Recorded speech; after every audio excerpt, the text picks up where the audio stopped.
ಜೈ ಭಗವಾನ್. ಎಲ್ಲರಿಗೂ ನಮಸ್ಕಾರ. ಓಂ ಮಹಾದೇವಿ ಚದ್ಮಿಷ್ಟಪತಿ ಚಮಹಿತನ್ನು ಐಶ್ವರ್ಯಲಕ್ಷ್ಮಿ ಪ್ರಚೋದನೆ. ಎಲ್ಲರಿಗೂ ನಮಸ್ಕಾರ. ಇವತ್ತಿನ ವಿಶೇಷ ಸಂಚಿಕೆಯಲ್ಲಿ ಅನೇಕ ವಿಚಾರಗಳನ್ನು ನಾವು ತಿಳ್ಕೊಳ್ಳೋಣ. ಮೊದಲದಾಗಿ, ನೀವು ಮಾಡ್ತಾ ಇರೋಂಥ ಒಂದು ಸಣ್ಣ ತಪ್ಪಿನಿಂದ ಬರಬೇಕಾಗಿರೋಂಥ ದುಡ್ಡು ಬರ್ತಾ ಇಲ್ಲ, ಗೊತ್ತಲ್ಲ? ಅದು ಯಾವ ತಂತ್ರ ಅಂತ ತಿಳಿಸ್ಕೊಡ್ತೀನಿ. ಅದಕ್ಕಿಂತ ಮುಂಚೆ ನೀವು ವಿನಯೋಗಿ ಗುರುಜಿ ಅಂತ ಯೂಟ್ಯೂಬ್ ಚಾನಲ್ ಲೈಕ್ ಮಾಡಿ, ಸಬ್ಸ್ಕ್ರೈಬ್ ಆಗಿ, ಮತ್ತು ಬೆಲ್ ಬಟನ್ ಒತ್ತಿ, ಮತ್ತು ಫೇಸ್ಬುಕ್ ಇನ್ಸ್ಟಾಗ್ರಾಮ್ ಕೂಡ ಲೈಕ್ ಮಾಡಿ, ಶೇರ್ ಮಾಡಿ, ಮತ್ತು ಫಾಲೋವನ್ನು ಮಾಡ್ಕೊಳ್ಳಿ. ನೋಡಿ, ನಾವು ಮಾಡುವಂಥ ಒಂದು ಸಣ್ಣ ತಪ್ಪಿನಿಂದ ಬರಬೇಕಾಗಿರೋಂಥ ದುಡ್ಡು ಬರ್ತಾ ಇಲ್ಲ. ನೋಡಿ, ದುಡ್ಡಿನ ಒಂದು ಗುಣ ಏನು ಅಂತ ಗೊತ್ತಾ? ಲಕ್ಷ್ಮಿ ಭಾಳಷ್ಟು ಜನ ಏನಕ್ಕೆ ತುಂಬ ಶ್ರೀಮಂತರಾಗಿ ಬರ್ತಾ ಬರ್ತಾ ಬರ್ತಾ ಬರ್ತಾ ಬಡವರಾಗ್ಬಿಡ್ತಾರೆ ಅಂತ ತುಂಬ ಚೆನ್ನಾಗಿ ನಡೀತಾ ಇರುತ್ತೆ. ಯಾಕೆ ಅಂತಂದರೆ, ಇವ್ರೇನು ಮಾಡ್ತಾರೆ, ಲಕ್ಷ್ಮಿ ಒಲ್ದಿರೋದನ್ನು ಇವ್ರಿಗೆ ಬಂದಿರೋಂಥ ದುಡ್ಡನ್ನು ಬೇರೆಯವ್ರಿಗೆ ಕೊಟ್ಬಿಡ್ತಾರೆ. ಅದು ಲಾಭಕ್ಕೋ ಹೆಸ್ರಿಗೋ ಅದಲ್ಲ,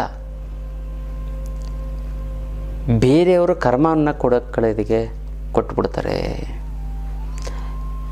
ನೋಡಿ, ಭಗವಂತ ಏನಂತಂದರೆ ನಿಮ್ಮ ಕರ್ಮ ಅನುಭವಿಸಲೇಬೇಕು ಅಂತ ಇರುತ್ತೆ. ಏನು ಹೇಳಿ, ಒಂದು ಕರ್ಮವನ್ನು ಅನುಭವಿಸಲೇಬೇಕು ಅಂತ ಇರುತ್ತೆ. ಆದರೆ ನೀವೇನು ಮಾಡ್ತೀವಿ, ತುಂಬ ನಮಗೆ ಹುಷಾರಿಲ್ಲ ಕೊಡೋದು, ಅವ್ನಿಗೆ ಹುಷಾರು ಚೆನ್ನಾಗಾಗ್ಬಿಡ್ತಾನೆ, ಅವ್ನು ಟ್ರೀಟ್ಮೆಂಟ್ ತೊಗೊಂಡು ನಿಮ್ಗೆ ಹುಷಾರು ತಪ್ಪುತ್ತೆ. ಸರ್ ನನಗೆ ಮನೆ ಕಟ್ಟೋಕ್ಕೆ ದುಡ್ಡಿಲ್ಲ, ಮನೆ ಕೊಡಿ. ಅವ್ರ ಮನೆ ಕೊಟ್ಟಕ್ಕೆ ನೀವು ಕೊಡ್ತೀವಿ, ನಿಮ್ಮ ಮನೆ ಕಟ್ಟೋಕ್ಕಾಗಲ್ಲ. ನಿಮ್ಮ ಮನೆ ಕಟ್ಟಬೇಕಾದ್ರೆ ದುಡ್ಡು ಶಾರ್ಟೇಜ್ ಆಗುತ್ತೆ, ಅಥವಾ ಮನೆ ಅರ್ಧಂಬರ್ಧ ನಿಂತೋಗ್ಬಿಡುತ್ತೆ. ಇನ್ಯಾರಿಗೋ ಹುಷಾರಿಲ್ಲ ಅಂತ ನೀವು ದುಡ್ಡು ಇಸ್ಕೊಂಡು ಹೋಗ್ತಾರೆ, ಅವ್ರಿಗೆ ಹುಷಾರು ಚೆನ್ನಾಗಿ ನಿಮ್ಮ ಕಡೆಯವ್ರಿಗೆ ಹುಷಾರು ತಪ್ಪಿಬಿಡುತ್ತೆ. ಈ ಒಂದು ತಪ್ಪುಗಳು ಏನಾಗ್ತಾ ಬರುತ್ತೆ, ಇದು ದೊಡ್ಡ ತಪ್ಪಾಗಿ ದೊಡ್ಡ ಕರ್ಮ ಆಗಿ ಕನ್ವರ್ಟ್ ಆಗುತ್ತೆ. ಅಂದರೆ ಭಗವಂತ ಏನು ಮಾಡ್ತಾನೆ ಅಂತ, ನಿಮ್ಮ ಕರ್ಮ ಅನುಭವಿಸ್ಬೇಕು ಅಂತ ಇರುತ್ತೆ. 1 kg 10 kg ತೂಕ ಕೊಟ್ಬಿಡ್ತಾನೆ, ನೀನು ಶಿಕ್ಷೆ ತೊಗೊಳಪ್ಪ ಅಂತ, ಒತ್ಕೊಂಡು ನಿಂತಿರೋ ತಲೆ ಮೇಲೆ ಅಂತ. ಆ ಭಾರವನ್ನು ನೀವೇನು ಮಾಡ್ತೀರಾ, ಅವನು ಎಲ್ಪ್ ಮಾಡ್ತಾನೋ ಅಥವಾ ಸಹಾಯ ಮಾಡ್ತಾನೋ ಅಥವಾ ಏನೋ ಮಾಡ್ತಾನೋ, ಆ ಭಾರವನ್ನು ನೀವು ಎತ್ಕೊಂಡ್ರೆ ಒಂದು ಅವನ ತಲೆ ಮೇಲೆ ಇರಬೇಕು, ಇಲ್ಲದೆ ನಿಮ್ಮ ತಲೆ ಮೇಲೆ ಇರಬೇಕು ಕಲ್ಲು, ನೀವು ತಲೆ ಮೇಲೆ ಎತ್ಕೋತೀರ ಅಂತ. ಸೊ ಇಂಡೈರೆಕ್ಟಾಗಿ ಇದು ಎಫೆಕ್ಟ್ ಆಗ್ತಾ ಬರುತ್ತೆ,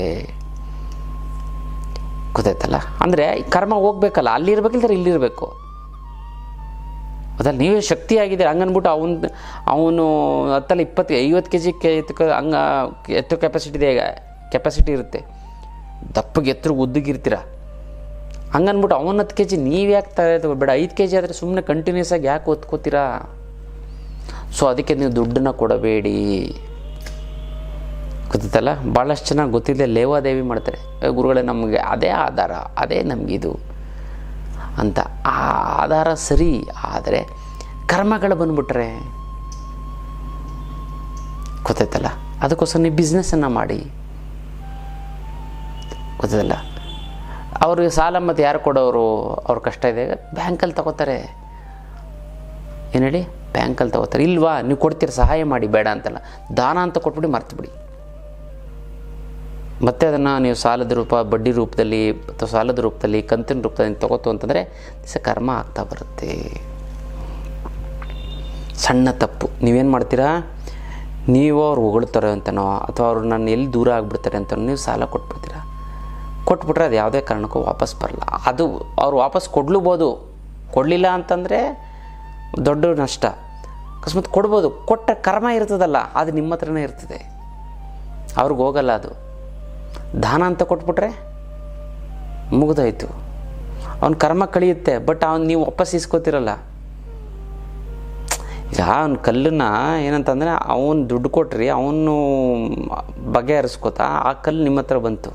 ಇನ್ನು ಬರಬೇಕಾಗಿರೋ ದುಡ್ಡು ಬರ್ತಾಯಿಲ್ಲ ಅಂದರೆ, ಕೊಡೋರಿಗೆ ಕೊಡೋಕ್ಕಾಗ್ತಾಯಿಲ್ಲ ಅಂದರೆ, ಸಿಕ್ಕಾಪಟ್ಟೆ ಸಾಲ ಆಗಿತ್ತು ಅಂದರೆ, ಗುರುಗಳೇ ದುಡ್ಡು ನೀರು ಥರ ಖರ್ಚಾಗ್ತಾಯಿದೆ ಗುರುಗಳೇ, ಏನು ಮಾಡೋದು ಅನ್ನೋದೇ ಗೊತ್ತಾಗ್ತಾಯಿಲ್ಲ ಅಂದರೆ, ಅದಕ್ಕೆಲ್ಲ ತಲೆನೇ ಕೆಡಿಸ್ಕೊಬಿಡಿ. ಇದಕ್ಕೆಲ್ಲ ಏಕೈಕ ರಾಮಬಾಣ ಅಂದರೆ ಅಷ್ಟಲಕ್ಷ್ಮಿ ಯಂತ್ರ. ಈ ಅಷ್ಟಲಕ್ಷ್ಮಿ ಯಂತ್ರ ಮನೆ ಇಟ್ಟಂತಂದರೆ ನಿಮ್ಮ ಹಣಕಾಸಿನ ಸಮಸ್ಯೆ ಸಂಪೂರ್ಣವಾಗಿ ನಿವಾರಣೆ ಆಗಿಬಿಡ್ತದೆ. ಸಾಲ ಪಟ್ಟಂತ ತೀರೋಗ್ಬಿಡ್ತದೆ. 6 ತಿಂಗಳು ವರ್ಷದಲ್ಲಿ ಅದು ಎಂಥದ್ದೇ ಕೋಟಿ ಸಾಲ ಇದ್ರೂ ಸಂಪೂರ್ಣವಾಗಿ ನಿವಾರಣೆ ಆಗಿಬಿಡ್ತದೆ. ಅದಲ್ಲ, ಇದು ಅದ್ಭುತವಾದಂಥ ಒಂದು ಯಂತ್ರ. ಈ ಯಂತ್ರವನ್ನು ನಿಮ್ಮ ಮನೇಲಿ ಪ್ರತಿಷ್ಠಾಪನೆ ಮಾಡಿದ್ದೆ ಆಯಿತು ಅಂತಂದರೆ, ನಿಮಗೆ ಸಾಕ್ಷಾತ್ ಲಕ್ಷ್ಮೀ ದೇವಿನ ಮನೇಲಿ ನಡೆಸಿದಾಗ ಹಾಗೆ. ಇದಕ್ಕೆ ಮುಟ್ಟುಕಟ್ಟು ಚಟ್ಟು ಮಡಿ ಮೇಲಿಗೆ ಸುತ್ತಕ ಗಿತ್ಕ ವೆಜ್ಜು ನಾನ್ ವೆಜ್ ಜಾತಿ ಗೀತಿ ದಿಕ್ಕು ಆ ಥರದ್ದೇನೂ ಇಲ್ಲ. ಇಟ್ಟರೆ ಸಾಕು ಕೆಲಸ ಆಗುತ್ತೆ. ದೇವ್ರ ಮಲ್ಲಾರು ಇಡ್ಬೋದು, ಬೀರುನಲ್ಲಾರು ಇಡ್ಬೋದು. ಪ್ರತಿದಿನ ಪೂಜೆ ಮಾಡಲೇಬೇಕು ಅಂತ ಏನಿಲ್ಲ, ಪೂಜೆ ಮಾಡಲಿಲ್ಲ ಅಂತಂದು ಕೂಡ ನಡೀತಿದೆ. ಅದ್ಭುತವಾದಂಥ ಒಂದು ಯಂತ್ರ ಇದು. ಕರ್ಮ ಕಳೆದಿದ್ರೆ ಮಾತ್ರ ಇದನ್ನು ತೊಗೊಳೋದಕ್ಕಾಗೋದು. ಖಂಡಿತವಾಗ್ಲೂ ನಿಮ್ಮ ಮನೆಯಲ್ಲಿ ಅಷ್ಟಲಕ್ಷ್ಮಿ ಯಂತ್ರ ಇತ್ತು ಅಂತಂದರೆ, ಜೀವನದಲ್ಲಿ ಒಮ್ಮೆ ಅಷ್ಟಲಕ್ಷ್ಮಿ ಯಂತ್ರ ತೆಗೆದುಕೊಳ್ಳಿ, ನಿಮ್ಮ ಎಲ್ಲ ಸಂಪೂರ್ಣವಾದಂಥ ಒಂದು ಸಮಸ್ಯೆಗಳು ಬಗೆಹರಿದು ಹೋಗ್ಬಿಡ್ತದೆ ಅಲ್ಲ. ಇದು ವಿಶೇಷವಾದಂಥ ಒಂದು ಇದು ಯಂತ್ರ ಮಾಡ್ಕೊಳ್ಳಿ, ತುಂಬ ಚೆನ್ನಾಗಾಗುತ್ತೆ, ಒಳ್ಳೆಯದು ಆಗ್ತಾ ಬರುತ್ತೆ. ಮತ್ತು ವಿಶೇಷವಾಗಿ ಪುಣ್ಯಕ್ಷೇತ್ರ ದರ್ಶನ ಪ್ರತಿ ತಿಂಗಳು ವಿಶೇಷವಾದಂಥ ಒಂದು ಪುಣ್ಯಕ್ಷೇತ್ರ ದರ್ಶನ ಇರುತ್ತೆ. ನಾವು ಸ್ವತಃ ಒಂದು ಆಧ್ಯಾತ್ಮ ಪಯಣ ಅಂತ ಮಾಡ್ತಾಯಿದ್ವಿ.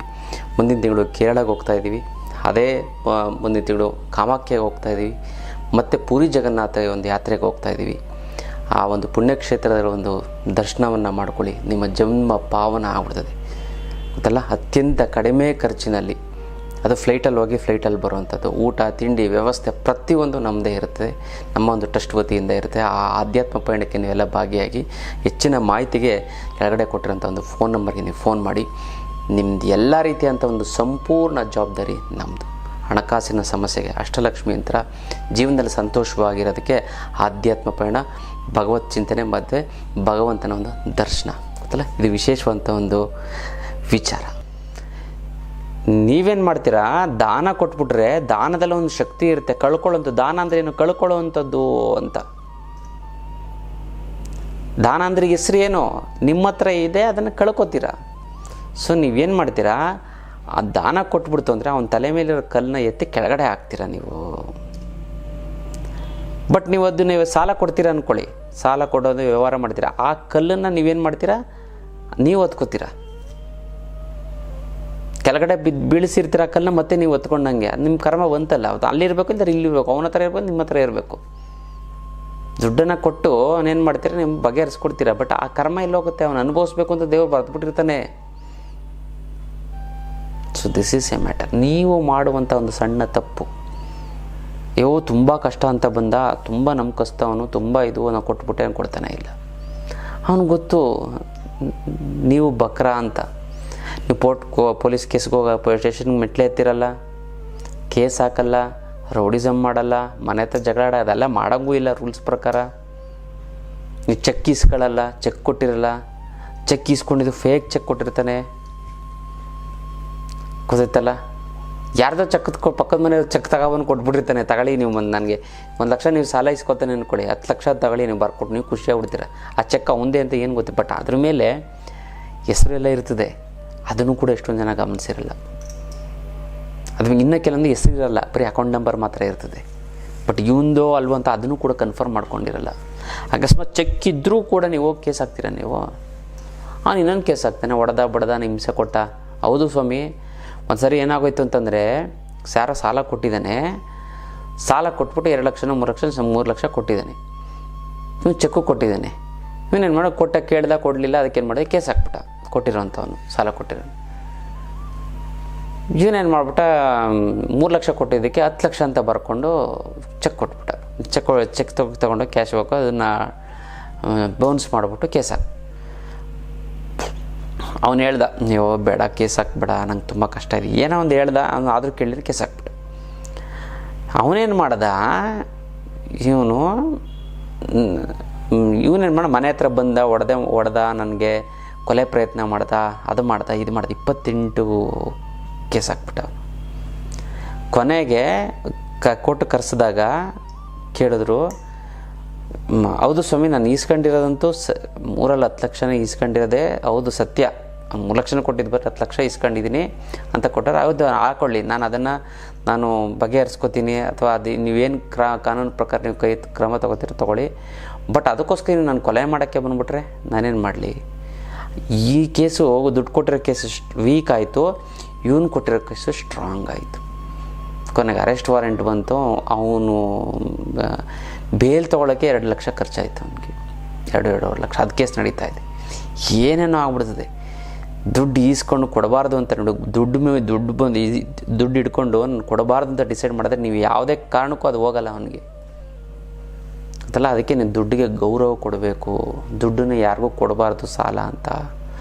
ಕೊಟ್ಬಿಡಿ, ದಾನ ಅಂತ ಕೊಟ್ಬಿಡ್ಬೇಕು. ಅವ್ನಿಗೆ ಹೆಲ್ಪ್ ಆಗುತ್ತೆ, ಅವ್ನು ಕಷ್ಟದಲ್ಲಿದ್ದಾನೆ, ಸಹಾಯ ಮಾಡಿ ಫುಲ್ ಕೊಟ್ಬಿಡಿ, ನೀವು ವಾಪಸ್ ಇಸ್ಕೊಬೇಡಿ. ಆವಾಗ ನೀವೇನು ಮಾಡ್ತೀರಾ, ದಾನ ಅಂದರೆ ಇಷ್ಟು ಕೊಡ್ತೀರಾ, ಕಡಿಮೆ ಕೊಡ್ತೀರಾ. ಅವಾಗ ದಾನ ಅಂದರೆ ಖುಷಿ ಇರುತ್ತೆ, ಅವನಿಗೂ ಖುಷಿ ಇರ್ತದೆ. ಅವ್ನು ಏನೋ ಆಪ್ರೇಷನ್ ದುಡ್ಡು ಬೇಕು ಅಂತ 2 ಲಕ್ಷ ಕೇಳ್ತೀನಿ, 2 ಲಕ್ಷ ಕೊಟ್ಟು ಅವ್ನು ಕೊಡೋಕ್ಕೆ ಕೆಪಾಸಿಟಿ ಇರೋಲ್ಲ. ಹೆಂಗೆ ವಸೂಲಿ ಮಾಡ್ಕೋತೀರಾ, ತಗೊಳಪ್ಪ 5,000 ರೂಪಾಯಿ ತಗೋ, ನೀನು ಕೊಡಬೇಡ, ನೀನು ಹಾಸ್ಪಿಟ್ಲು ಖರ್ಚಿಗೆಲ್ಲ ಇರ್ತೀನಿ, ನೀನು ಮಾಡ್ಕೋ, ಇನ್ನೇನೋ ಮೆಡಿಸಿನ್ಗೆ ಮಾಡ್ಕೊ ಅಂತ ಕೊಡಬೇಕು. ಅದನ್ನು ಬಿಟ್ಟು ನೀವು ಕೊಟ್ಬಿಡ್ತು ಅಂತಂದರೆ ದುಡ್ಡು ಬರೋದಿಲ್ಲ. ಅದಕ್ಕೋಸ್ಕರ ನೀವು ಮಾಡಿದ ಸಣ್ಣ ತಪ್ಪಿಂದ ದುಡ್ಡು ಬರೋದಿಲ್ಲ. ಈ ತಪ್ಪನ್ನು ತಿದ್ದುಕೊಳ್ಳಿ, ಖಂಡಿತವಾಗ್ಲೂ ಚೆನ್ನಾಗತ್ತೆ, ದುಡ್ಡು ಬರ್ತಾನೇ ಇರುತ್ತೆ. ನಿಮ್ಗೆ ಯಾವಾಗಲೂ ದುಡ್ಡು ಸೇರ್ತಾನೆ ಇರುತ್ತೆ, ಅದು ಖರ್ಚಾಗಲ್ಲ ಅಂತಲ್ಲ. ಇದು ವಿಶೇಷವಾದಂಥ ಒಂದು ತಂತ್ರದ ವಿಚಾರ. ಮತ್ತು ಯಾರ್ಯಾರಿಗೆ ದುಡ್ಡು ಜಾಸ್ತಿ ಬರಬೇಕು ಅಂದ್ಕೊಂಡಿದ್ರು, ಓಂ ಐಶ್ವರ್ಯ ಲಕ್ಷ್ಮೀ ನಮಃ ಅಂತ ಕಮೆಂಟ್ ಮಾಡಿ ನಾನು ಕಳಿಸಿ, ನಾನು ಸಂಕಲ್ಪವನ್ನು ಮಾಡ್ತೀನಿ, ತಂತ್ರವನ್ನು ಮಾಡಿ ಒಂದಕ್ಕೊಂದು ಸೇರಿ ಚೆನ್ನಾಗಾಗತ್ತೆ. ಇನ್ನಷ್ಟು ವಿಚಾರಗಳು ತಿಳ್ಕೊಳ್ಳೋಣ ಮುಂದಿನ ಸಂಚಿಕೆಯಲ್ಲಿ. ಅಲ್ಲಿವರೆಗೂ ನಾನು ವಿಶೇಷವಾಗಿ ಆನ್ಲೈನ್ ಕ್ಲಾಸನ್ನು ಮಾಡ್ತಾಯಿದ್ದೆ. ಯಾವುದು ಅಂತಂದರೆ ಜನ ಮತ್ತು ಹಣ ವಶೀಕರಣ. ಈ ಅದ್ಭುತವಾದಂಥ ಈ ಒಂದು ತಂತ್ರವನ್ನು ತಿಳ್ಕೊತಂದರೆ ನಾನು ಯೂಟ್ಯೂಬಲ್ಲೂ ಕೂಡ ಎಲ್ಲೂ ಹೇಳಿಲ್ಲ. ಈ ಒಂದು ಹಣ ವಶೀಕರಣ, ಜನ ವಶೀಕರಣದ ವಿಚಾರವನ್ನು ತಿಳ್ಕೊತು ಅಂತಂದರೆ ಎಷ್ಟು ಬೇಕಾದ್ರೂ ದುಡ್ಡು ನೀವು ಹುಡ್ಕೊಂಡಾಗಲ್ಲ, ಅದೇ ನಿಮ್ಮನ್ನು ಹುಡ್ಕೊಂಡು ಬರುತ್ತೆ. ಅದಲ್ಲ, ಜನವಶೀಕರಣದ ಕೂಡ ನಾನು ಇದರಲ್ಲಿ ಹೇಳ್ಕೊಡ್ತೀನಿ. ಕೇವಲ ಪ್ರತಿನಿತ್ಯ 5 ನಿಮಿಷ ಈ ಒಂದು ಮಂತ್ರವನ್ನು, ನಾನು ಹೇಳುವಂಥ ಮಂತ್ರವನ್ನು 5 ನಿಮಿಷ ನಾನು ಹೇಳುವಂಥ ತಂತ್ರಕ್ಕೆ ನೀವು ಗಮನ ಕೊಡ್ತು ಅಂದರೆ ಸಾಕು, ನೀವು ಕೋಟ್ಯಾಧೀಶ್ವರರಾಗ್ತೀರ ಅಂತಲ್ಲ. ಅದನ್ನು ಪ್ರಾಕ್ಟಿಕಲ್ಲಾಗಿ ನಿಮ್ಮಾಗಿ ನೀವೇ ಮಾಡ್ಕೊಳ್ಳೋಂಥ ಒಂದು ಅದ್ಭುತವಾದಂಥ ಒಂದು ಶಕ್ತಿಯನ್ನು ನಾನು ನಿಮಗೆ ಕೊಡ್ತಾ ಹೋಗ್ತೀನಿ. ಆ ಆನ್ಲೈನ್ ಕ್ಲಾಸಿನ ಹೆಚ್ಚಿನ ಮಾಹಿತಿಯನ್ನು ನೀವು ಫೋನ್ ಮಾಡಿ, ಕರೆ ಮಾಡಿ ತಿಳ್ಕೊಳ್ಳಿ.